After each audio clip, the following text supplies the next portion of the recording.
तो जी मेरे प्यारे बच्चों, हम शुरू करते हैं last part of this chapter. ठीक है, तो तुम्हारे लिए मैंने तमाम theoretical areas with practice and everything इन्हीं लेक्चर्स के अंदर कवर किए, ताकि तुम्हें अपने एंड से सिर्फ लेक्चर्स लेने पड़े विद मैक्सिमम प्रैक्टिस। तो तुमने सिर्फ इतना काम करना है कि मेरे लेक्चर्स को अच्छे तरीके से गो थ्रू करना है, उन लेक्चर्स को रिवाइज करना है, उसके अंदर जो मैंने क्वेश्चंस करवाए हैं थ्योरेटिकल एरिया और हर चीज़ वो करवाना मेरी जिम्मेदारी है। तो तुम्हारे एंड पे इतना है कि तुमने लेक्चर्स को अच्छे तरीके से लेके चलना है। तो अब हम थ्योरेटिकल एरिया इस चैप्टर का देख लेते हैं सर, और एक लास्ट छोटा सा कॉन्सेप्ट जो कि बहुत आसान है उसको कवर करके हम इस चैप्टर को वाइंड अप करते हैं। तो सर हमारे पास है फैक्टरिंग। फैक्टरिंग क्या होता है सर, कि अगर कंपनी ने एक ट्रेड रिसीवेबल आगे किसी थर्ड पार्टी को सेल कर दिया, मिसाल के तौर पर आप जब सेल करते हैं तो आप अपने पास क्या एंट्री करते हैं, ट्रेड रिसीवेबल डेबिट और सेल क्रेडिट। ठीक है, आप एंट्री करते हैं ट्रेड रिसीवेबल डेबिट और सेल क्रेडिट। सर ये वो बंदा है जिससे आपको फ्यूचर के अंदर पैसे मिलने हैं। लेकिन सर अगर अर्जेंट बेसिस के ऊपर कंपनी को पैसे चाहिए, कंपनी के पास इन्वेंट्री का स्टॉक मेंटेन करना है, कंपनी ने इन्वेंट्री थोड़ी पड़ गई है, कंपनी ने एक फिक्स्ड एसेट परचेज करना है या कोई एक्सपेंसेस मीट करना है कंपनी ने अपने, तो उसको इमीडिएट कैश चाहिए। अब ट्रेड रिसीवेबल को तो हमने क्रेडिट पीरियड दिया था कि भाई आप 2 महीने बाद दे देना पैसे, उससे तो हम एकदम पैसे नहीं मांग सकते ना, और ना वो देगा, क्या पता उसके पास ना हो। तो सर इस केस के अंदर बिजनेस क्या करता है कि अपना ट्रेड रिसीवेबल आगे किसी थर्ड पार्टी को बेच देता है, यानी कि किसी और बंदे को कहता है कि यार मैंने इससे 2 महीने बाद पैसे लेने हैं, ऐसा करना आप इस बंदे से पैसे ले लेना या मैं आपको इससे पैसे लेके दे दूंगा, आप मुझे अभी इमीडिएट कैश पेमेंट देते, मुझे ना पैसे चाहिए। तो सर इस केस के अंदर हमें ऑब्वियस सी बात है, जब हम उस बंदे से आज ही पेमेंट ले रहे हैं, अगर हमारा एक ट्रेड रिसीवेबल 100 का है और हम उसको कहें कि इस बंदे से मुझे 100 रुपये मिलना है, तो वो कहेगा कि अगर आज मैं आपको 100 रुपये दे देता हूँ पूरा का पूरा, तो मुझे क्या फ़ायदा होगा भाई, मुझे भी तो कुछ एक्स्ट्रा पैसा दो ना कि मैं आज आपकी मदद कर रहा हूँ। तो सर हम फैक्ट हम कौन है, सबसे पहले दो टर्म सीख लें कि जो बायर है और सेलर। सेलर कौन है सर, आपकी कंपनी, ठीक है, जो अपना ट्रेड रिसीवेबल बेच रही है, और बायर को आप फैक्टर कहते हैं जो कि आपका ट्रेड रिसीवेबल खरीद रहा है। तो सर फैक्टर को क्या फ़ायदा होगा, फैक्टर को ये फ़ायदा होना चाहिए कि सर अगर फॉर एग्जांपल वो आपको 100 रुपीज़ का आपका ट्रेड रिसीवेबल है, वो आपको कहे मैं आपको 88 दे देता हूँ अभी, 12 रुपये मेरा फ़ायदा होगा, ठीक है, यानी आपको 12 रुपये का लॉस बेयर करना पड़ेगा सर। तो सर आज की इमीडिएट कैश पेमेंट के लिए हमें कुछ ना कुछ लॉस बेयर करना पड़ेगा, तो दिस इज कॉल्ड फैक्टरिंग। अब हम देखते हैं फैक्टरिंग की टाइप, जी फैक्टरिंग की टाइप है क्या क्या। तो सर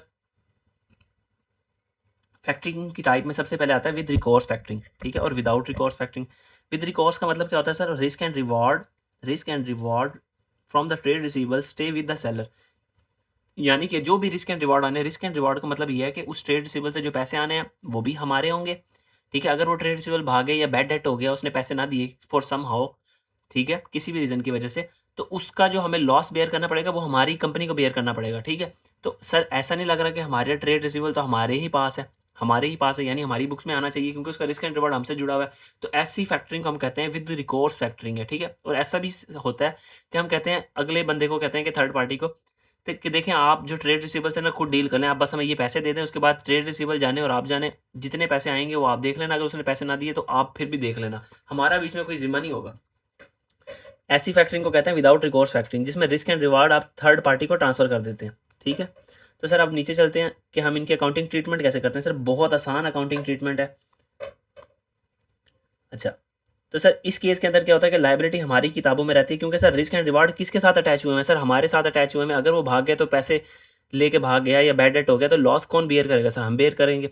और जब हमने रिस्क एंड रिवार्ड ट्रांसफर कर दिए अगले बंदे को, तो अब बेशक वो पैसे लेके भाग जाए, अब वो जाने और थर्ड पार्टी जाने, ठीक है।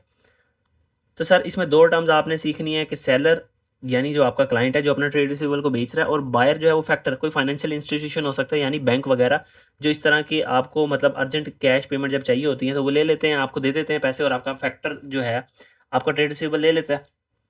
तो सर आपने सबसे पहला काम ये किया करना है कि आपने अपने आप से पूछना रिस्क एंड रिवार्ड ट्रांसफर हो चुके हैं ट्रेड रिसीवेबल के, यानी कि आपने अगले बंदे को यानी थर्ड पार्टी को, फाइनेंशियल इंस्टीट्यूशन को या फैक्टर को आपने रिस्क एंड रिवार्ड ट्रांसफर कर दिए हैं। अगर तो जवाब आता है जी सर आपने कर दिए हैं, तो इसका मतलब अब रिसीवेबल जाने और वो फैक्टर जाने, हमारा बीच में कोई लेना देना नहीं है। तो रिसीवेबल को अपनी किताबों से सर खत्म कर दें। आप क्या करेंगे कि भाई हमें पैसे मिलेंगे उस फैक्टर से, वो फैक्टर हमें पैसे देगा, और ट्रेड रिसीवेबल को किताबों से ख़त्म कर देना है। मिसाल के तौर पे मैं एग्जांपल ले लेता हूँ कि सर उसने कहा कि ये 100 रुपीज़ है ना, मैं आपको इसमें से सिर्फ और सिर्फ 88 रुपीज़ दूंगा, तो हम कहेंगे 88 रुपीज़ डेबिट, 8 रुपये के जो हमें फैक्टरिंग करने की वजह से लॉस आया वो पीएनएल के अंदर डेबिट, और ट्रेड रिसीवेबल जो हमने 100 रुपये का बुक किया वो तो क्रेडिट हो गया सर।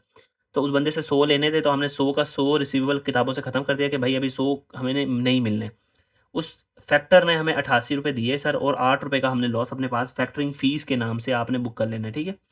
तो होप सो आपको यहाँ तक समझ आ गई होगी। अगर sir risk and reward transfer नहीं हुए, तो यानी ट्रेड रिसीवेबल सर हमारा ही रिसीवेबल है, उसके रिस्क एंड रिवार्ड हमारे साथ अटैच हुए हैं, तो सर अगले बंदे ने जो हमें पैसे दिए वो क्या है? सर ऐसे नहीं लग रहा कि जैसे हमें उसने लोन दे दिया आज खड़े होके, तो हमें उससे जो भी पैसे मिलेंगे हम कहेंगे कैश डेबिट सर, मतलब 88 रुपये का हमें लोन मिला उस बंदे से, ठीक है?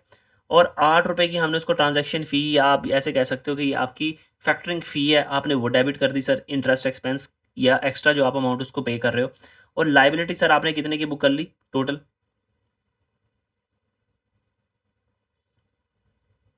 96 रुपये की लायबिलिटीज़ आपने बुक कर ली कि सर मैंने उससे लायबिलिटी किस चीज़ की बुक की है सर? 96 रुपीज़ की।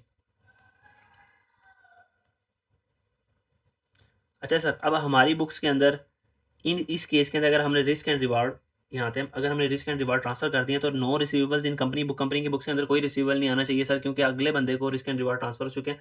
और इस केस के अंदर क्या होगा कि आपकी ही बुक्स में रिस्क एंड रिवार्ड्स आ रहे होंगे, यानी कि ट्रेड रिसीवेबल आपकी ही किताबों में नजर आ रहा होगा, और जो उससे पैसे लिए हैं वो क्या नजर आ रही होंगी? एज अ लाइबिलिटी नजर आ रही होंगी आपकी बुक्स में, एज अ लाइबिलिटी।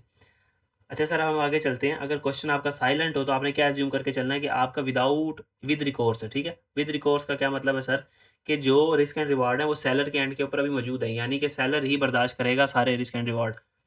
सर इसके ऊपर दो सवाल देख लेते हैं तो आपको अच्छे तरीके से समझ आ जाएगा कि ये फैक्टरिंग होती क्या चीज़ है।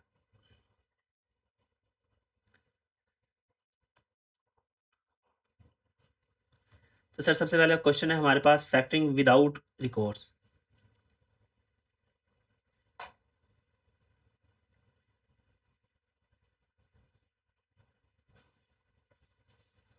सर फैक्टरिंग विदाउट रिकॉर्स का मतलब है कि आपने रिस्क एंड रिवार्ड ट्रांसफर कर दिए हैं फैक्टर को। अभी हम पढ़ के आए हैं विदाउट रिकॉर्स का मतलब आपने रिस्क एंड रिवार्ड ट्रांसफर कर दिए हैं फैक्टर को, ठीक है? वो कह रहा है ABC sell ₹1,00,000 of its account receivable to a factor, अपने एक फैक्टर को बेचती हैं और रिसीव्स एन 80% एडवांस।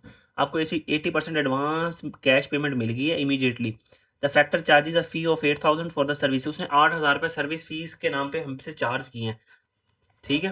वो कह रहा है the debt are factored without recourse, without recourse आपके जो डेट है ना उसको हमने फैक्टर किया, and the balance payment of 12,000 will be paid by the factor 30 days after the receivables are factored. भाई 30 दिन के बाद आपको 12,000 मिलेगा, जो आपका अमाउंट जितनी भी फैक्टर आपने की है उसके 30 दिन बाद आपको वो पैसे मिलेंगे, यानी कि 12,000 रुपये। तो सर क्या करेंगे? सबसे पहले तो अपने आप से पूछो कि क्या रिस्क एंड रिवार्ड आपने ट्रांसफर कर दिए? सर आपने रिस्क एंड रिवार्ड ट्रांसफर कर दिए हैं। तो सर क्वेश्चन नंबर 1 का अगर मैं सोल्यूशन लिखूँ यहाँ पे, क्वेश्चन नंबर 1 का सोल्यूशन, रिस्क एंड रिवार्ड आपने ट्रांसफ़र कर दिए हैं, तो सर आपको उसने देने हैं 80% एडवांस कैश पेमेंट, यानी कि 1,00,000 रुपये आपका ट्रेड रिसीवेबल था, ठीक है? उसका 80% उसने आपको देना है। उसका 80% कितना बनता है सर? 80,000 प्लस 8,000 रुपया सर उसने एक सर्विस फ़ी आपसे लेनी है, ठीक है? या फैक्टर फ़ी आप इसको कह सकते हो, 8,000 रुपीज़ की। तो सर आप अपने पास एंट्री क्या करोगे क्वेश्चन नंबर 1 में? आप कहोगे कि देखिए हमें एक तो कैश मिला 80,000 का उस बंदे से, ठीक है? और हमारे पास ये आ गई फ़ी फैक्टर या फैक्टर फ़ी, ये एक एक्सपेंस है जो प्रॉफ़िट एंड लॉस के अंदर चार्ज हो जाएगा सर। इसको हम लिख देते हैं फैक्टर फ़ी, और ये प्रॉफ़िट एंड लॉस में एक्सपेंस के तौर पे चार्ज हो जाएगा। सर कितने उसने हमसे चार्ज की है? 8,000 रुपीज़।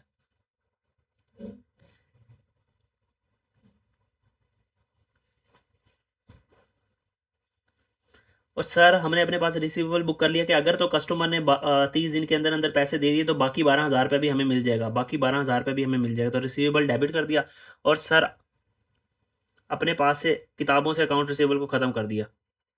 देखो आपका अकाउंट रिसीवेबल 1,00,000 के ऊपर बुक हुआ था, आपने 1,00,000 से अकाउंट रिसीवेबल को क्रेडिट कर दिया। आप इसकी 2 एंट्रीज़ भी बना सकते होते थे, लेकिन मैंने सिंपल 1 एंट्री के अंदर समझा दिया आपको। अकाउंट रिसीवेबल 1,00,000 से आपने बुक किया हुआ था, ख़त्म कर दिया कि भाई अब अकाउंट रिसीवेबल हमारा रहा ही नहीं, रिस्क एंड रिवार्ड ट्रांसफ़र हो चुके हैं अगले को। उसने कहा ये लो 80,000 रुपये अभी ले लो मुझसे, ठीक है?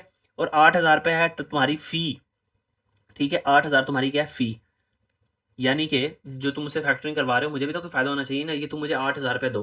प्लस अगर तो तुम्हारे कस्टमर ने मुझे 30 दिन के अंदर-अंदर पैसे दे दिए ना, तो 12,000 मैं तुम्हें तब दूँगा जब उसने 30 दिन के अंदर-अंदर मुझे पैसे दे दिए। विदिन 30 डेज़ के अंदर अगर उसने पैसे दे दिए, तो उसका हमने रिसीवेबल बुक कर लिया। तो हमने कहा 80 अभी मिल गए, 8,000 हमारी फ़ी है वो पीनल में चार्ज होगी, ठीक है? और रिसीवेबल हमने बुक कर लिया 12,000 रुपये का, और अकाउंट रिसीवेबल को हमने क्रेडिट कर दिया सर।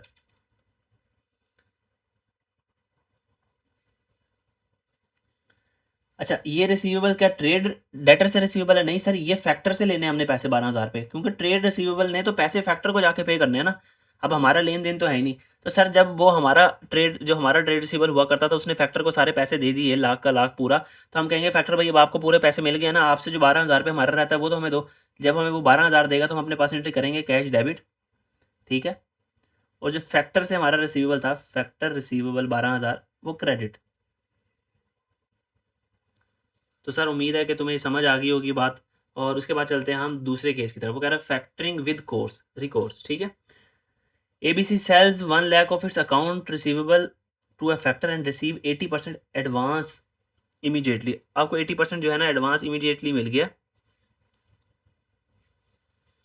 उसके बाद the factor charges a fee of 8,000 for the service. Factor ने 8,000 रुपये की फीस चार्ज की है, ठीक है, ठीक हो गया। वो कह रहा था debt are factored with records, यानी रिस्क एंड रिवार्ड सेलर्स के एंड पे रहेंगे। आपने रिस्क एंड रिवार्ड ट्रांसफर नहीं किए तो आप ट्रेड रिसीवेबल को अपनी किताबों से खत्म नहीं कर सकते। तो जो पैसे मिल रहे हैं आपको वो क्या है, एज अ लोन मिल रहे हैं sir. And a further 12% will be received by the seller. Seller को रिसीव होंगे द कस्टमर पे ऑन द टाइम। अगर कस्टमर ने पे कर दिया टाइम के ऊपर तो हमें फिर मिलेंगे वो। तो सर इस केस के अंदर हम क्या एंट्रीज करेंगे? तो सर हम थोड़ी सी जगह बनाते हैं यहाँ पे।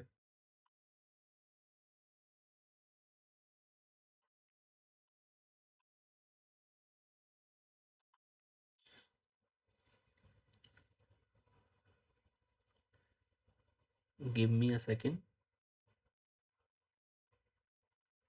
तो सर इसका सोल्यूशन मैं आपके लिए यहाँ नीचे कर देता हूँ ताकि आपको याद रहेगा कि क्वेश्चन 2 का सोल्यूशन यहाँ पे।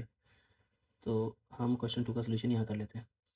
तो सर आज जब हमने रिस्क एंड रिवॉर्ड ट्रांसफ़र नहीं किए हैं अगले बंदे को, तो जो हमें पैसे मिल रहे हैं वो हमारे लिए क्या होंगे सर? वो हमारे लिए होंगे लायबिलिटी। तो सर उसने कहा आपको 80% पेमेंट मैं आपको अभी दे देता हूँ। यानी कि हमारे पास कैश कितना है सर? कैश डेबिट 80,000 रुपीज़ से। सर फिर हमने उसको फैक्टर फ़ी दी 8,000 रुपए की। ये भी प्रॉफ़िट एंड लॉस में एज़ एन एक्सपेंस चार्ज होगी। लेकिन अब ये फैक्टर फ़ी कह लो, आप इसको इंटरेस्ट कह लो कि हमने जो उससे लोन लिया उसके ऊपर हम इंटरेस्ट दे रहे हैं, दोनों बातें ठीक है, ठीक है। और सर यहाँ पे हम क्रेडिट कर देंगे loan liability, loan from factor, कि भैया आपको फैक्टर से लोन मिला।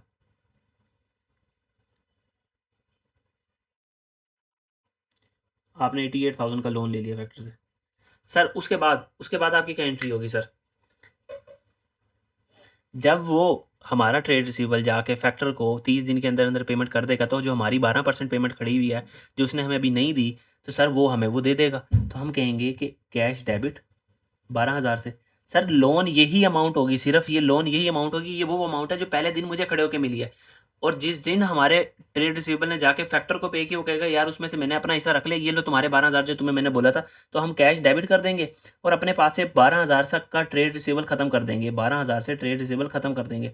तो ये ना समझना कि ये भी हमारी लायबिलिटी है। सर ये हमारी लायबिलिटी नहीं है, हमारी लायबिलिटी वो है जो हमने इमीडिएटली उससे पहले दिन दिए थे पैसे। और बाकी उसने कहा था कि 12,000 तब दूंगा जब तुम्हारा जो ट्रेड रिसीवेबल है मुझे आके पैसे दे देगा। तो उम्मीद है तुम सबको यहाँ तक समझ आ गई होगी सारी बात।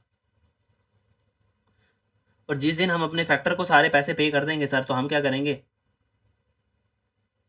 हम क्या पे करेंगे, मतलब हमारा ट्रेड रिसीवेबल पे कर देगा, तो हम लायबिलिटी को डेबिट कर देंगे 88,000 से, कि अब फैक्टर की तरफ कोई लायबिलिटी नहीं है, और कैश को क्रेडिट कर देंगे।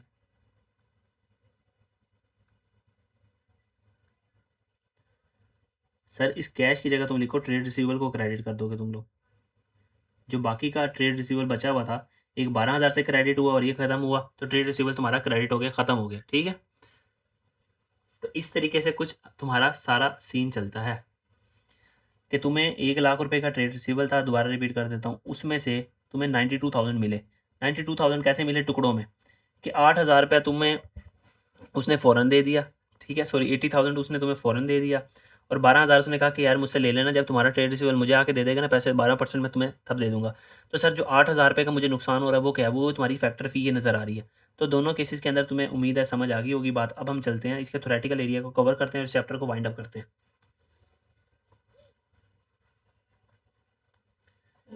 सर अगर हमने अपने फाइनेंशियल इंस्ट्रूमेंट को डी रिकॉग्नाइज करना हो, जैसे आप एसिड को डिस्पोज ऑफ करते हो, तो अगर एसिड को डिस्पोज ऑफ करते हो, आपको याद होगा, तो हम एसिड को क्या कर देते थे अपने पास से? क्रेडिट।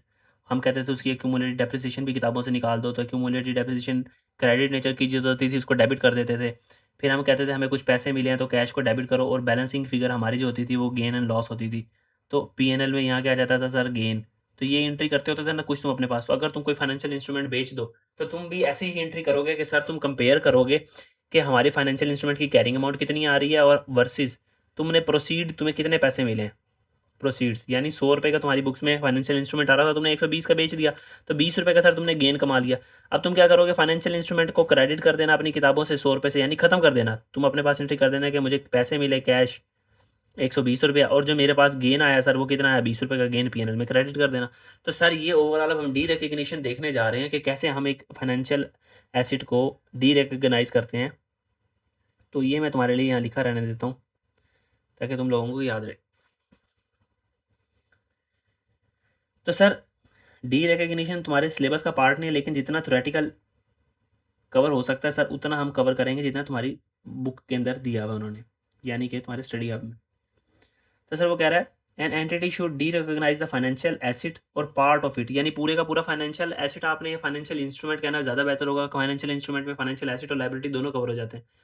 तो अगर तुम्हारा फाइनेंशियल इंस्ट्रूमेंट है, तुमने सारे के सारे बॉन्ड्स बेच दिए या तुमने आधे बॉन्ड्स बेच दिए, या पूरी की पूरी लायबिलिटी सेटल हो गई है, ये आधी हुई है। अच्छा, when and only when entity derecognize करेगी फाइनेंशियल एसेट को सिर्फ तब when the contractual right to the cash flow from the financial asset expire. जो फाइनेंशियल एसेट से तुम्हें पैसे मिलने थे यानी प्रिंसिपल और इंटरेस्ट, अगर वो एक्सपायर हो गया कि भाई अब मुझे जितने पैसे मिलने थे वो मिल गए, या अब के बाद मुझे नहीं मिलने, मैंने अगले बंदे को बेच दिए, अब जो मिलने हैं उसको मिलने हैं, मुझे तो नहीं मिलने ना, तो अब डी रिकॉग्नाइज कर दो। It transfer the financial asset and the transfer qualified for recognition. तुमने अगले बंदे को ट्रांसफर कर दिया, और ट्रांसफर ऐसा ना हो कि भाई पड़ा तुम्हारे पास ही है, फायदा तुम ही ले रहे हो, प्रिंसिपल इंटरेस्ट वगैरह सब कुछ तुम्हें मिल रहा है, और तुम कह रहे हो नहीं नहीं मैंने तो ट्रांसफर कर दिया। ऐसा नहीं, बस तमाम क्राइटेरिया जो एक ट्रांसफर को क्वालिफाई करते हैं, एक ट्रांसफर को एक वैलिड ट्रांसफर बनाते हैं, वो सब होना चाहिए। वो तुम्हारे लिए जाना जरूरी नहीं है, मतलब यानी कि सिर्फ तुमने ट्रांसफर कर दिया, उसके रिस्क एंड रिवार्ड अब तुम्हारे हाथ में ना हो, तो तुम उसको डी रिकॉग्नाइज कर दो, यानी अपनी किताबों से निकाल दो। In many cases, the de-recognition of the financial asset is straightforward. When when the contractual right to cash flow expire, आपको पैसे मिलने का जो राइट है वो एक्सपायर हो जाए, the asset is de-recognized, आपने उसको de-recognize कर देना। If the contractual right remain, अगर आपके पास contractual right अभी भी है पड़ा, IFRS 9 require 3 further step to be considered, आपको 3 स्टेप करने पड़ेंगे। वो कह रहा है ट्रांसफर ऑफ फाइनेंशियल, आपने ये देखना है कि ट्रांसफर है, रिस्क एंड रिवार्ड है, और कंट्रोल किसके पास है, सिंपली। अच्छा, transfer of financial asset, an entity transfer is financial asset if and only if it either क्या कर सकती है, give contractual right to receive the cash flow to a third party, कि वो सर अपना फाइनेंशियल एसेट्स पे जो उसको इंटरेस्ट मिलना है और प्रिंसिपल की अमाउंट मिलनी है वो किसी थर्ड पार्टी को दे दे, तो हम इसको कहेंगे कि उसने अपना फाइनेंशियल एसेट ट्रांसफर कर दिया। Retains the contractual right to receive the cash flow but assume that the contractual obligation to pay cash to third party. हमने भाई अपने पास राइट तो रखा हुआ है कि हम इस फाइनेंशियल एसेट से आने वाले तमाम पैसे हमारे पास आएंगे, लेकिन वो पैसे हमने अल्टीमेटली किसी थर्ड पार्टी को देना है। तो ऐसे ही नहीं है कि जैसे हमें मिलते हैं दूसरे हाथ से हम दूसरी पार्टी को पकड़ा देते हैं। तो इसका मतलब यही है कि सर हमने उसको ट्रांसफर ही कर दिया अपना financial asset. Profit and loss on D recognition, on D recognition the profit and loss for the period includes the difference between, किन दो चीज़ों का डिफरेंस आएगा सर, अभी हमने पढ़ा कि भाई हमें कितनी कंसिडरेशन मिल रही है, यानी कि हमें कितने पैसे मिले हैं उसको बेच के, प्रोसीड्स ये देखो कितने पैसे मिले हैं, और क्या उसकी कैरिंग अमाउंट थी। तो कह रहा था carrying amount of the asset and the consideration receive adjusted for any new asset receive liability assume.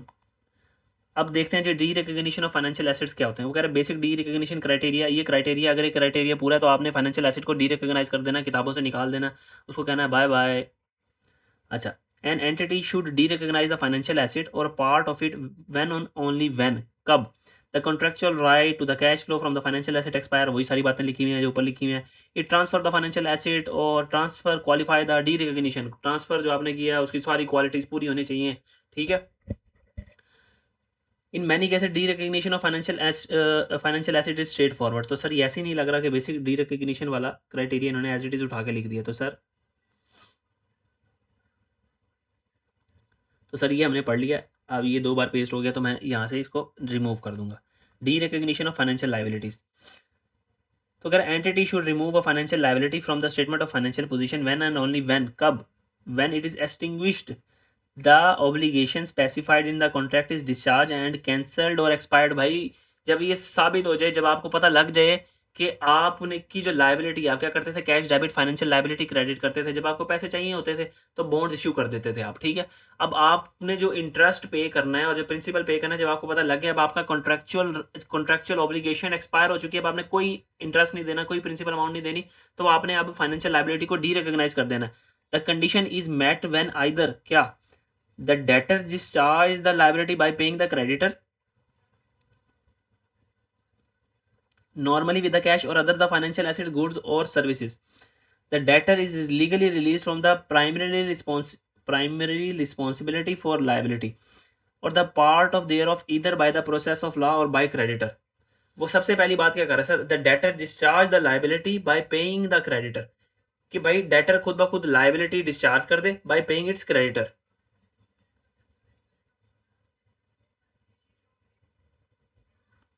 अच्छा, वो कह रहे हैं the liability is renegotiated with the original lender at substantially different from contractual terms than the original, the liability will be derecognised and the new liability will be recognised. हमने उसके साथ जाके बातचीत की कि सर इतनी लाइबिलिटी नहीं बनती, आप थोड़ा कम कर लें, ज़्यादा कर लें, मार्केट में इंटरेस्ट रेट इतना चल रहा है, ऐसे नहीं होगा, वैसे नहीं होगा, थोड़ा सा इंटरेस्ट कम कर लें या ज़्यादा कर लें। तो उसके बाद एक नया टर्म्स आ गए कि भाई अब इंटरेस्ट इतने पे बुक नहीं होगा, इतने पे होना चाहिए, फ्यूचर में इतने पैसे नहीं मिलेंगे, उतने मिलेंगे, ठीक है। तो सर इस सारे केसेस के अंदर हम कहेंगे फाइनेंशियल लायबिलिटी हमारी डी रिकॉग्नाइज हो रही है, न्यू फाइनेंशियल लायबिलिटी निकालो और उसको अपने पास रिकॉर्ड करो। तो सर ये तुमने अच्छे तरीके से पढ़ लेना है बस। और वो कह रहा था profit and loss for the period include the difference between the carrying amount of liability, वही वाली सारी बात, and the amount paid for it. वहाँ पे तुम्हें अमाउंट मिल रही थी, तो यहाँ पे कैरिंग अमाउंट जो आ रही है लायबिलिटी की और उसके लिए जो तुमने पेमेंट किया, दोनों का डिफरेंस वो तुम्हारा क्या होगा सर, गेन एंड लॉस जो तुमने प्रॉफिट एंड लॉस के अंदर चार्ज करना है। तो उम्मीद करता हूँ कि तुम्हें ये चैप्टर अच्छे से समझ आया होगा। तो थ्योरेटिकल एस्पेक्ट जैसे मैंने बताया इतना रीड कर लेना मोर देन इनफ है तुम्हारे लिए। कुछ चीज़ों की एक्सप्लेनेशन ऐसी है कि जो मैंने नहीं दी होगी या कम दी होगी, किसी की ज़्यादा दी होगी, तो at this point of time तुम्हारे लिए इतना बहुत है। तो this is more than that कि मैंने जो तुम्हें पढ़ा दिया है इसको अच्छे तरीके से कवर करो और तमाम क्वेश्चन ग्रुप के अंदर मुझसे पूछते रहो। इंशाल्लाह हम इसकी मज़ीद डिटेल प्रैक्टिस भी करेंगे अपनी प्रैक्टिस सेशंस के अंदर। तो अपना ख्याल रखना। अल्लाह हाफ़िज़।